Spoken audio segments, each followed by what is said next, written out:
ஏழாம் இடமான களத்திரஸ்தானத்தை சூரியன் முதலிய கிரகங்கள் பார்ப்பதால் ஏற்படும் பலன்களை பற்றி பார்ப்போம்.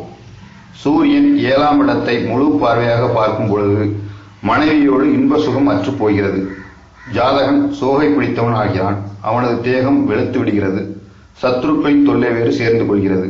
அதே சமயம் சந்திரன் ஏழாம் இடத்தை பார்த்தால் இவனது மனைவி நல்ல அழகும் குணமும் வாய்ந்தவளாக அமைகிறாள். யானையை போல் கம்பீரமாக நடப்பாள். ஆயினும் பிறரிடத்தில் கோல் சொல்பவள் கெட்ட நடத்தை ஆக குணங்களும் அவளிடம் உண்டு. செவ்வாய் நாள் ஏழாம் இடம் பார்க்கப்பட்டால் ஜாதகன் மனைவியை விட்டு பிரிந்திருக்க நேரிடும் அல்லது விரைவில் அவளது மரணம் ஏற்படக்கூடும்.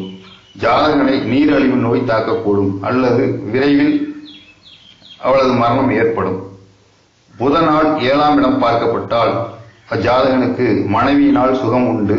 ஜாதகன் நல்ல கட்டழகனாய் இருப்பான். கல்வி வளமும் தனதானிய சம்பத்துக்களும் மிக்கவனாகவும் இருப்பான். குருவினால் ஏழாம் இடம் பார்க்கப்பட்டால் களத்திர சுகம், வியாபார லாபம், பெரும்புகழ், தனவான் மட்டுமின்றி தர்மவானாகவும் ஜாதகன் திகழ்வான். சுக்கிரன் ஏழாம் பாவம் பார்க்கப்பட்டால் மனைவியால் பல சௌகரியங்களை ஜாதகன் அடைவான்.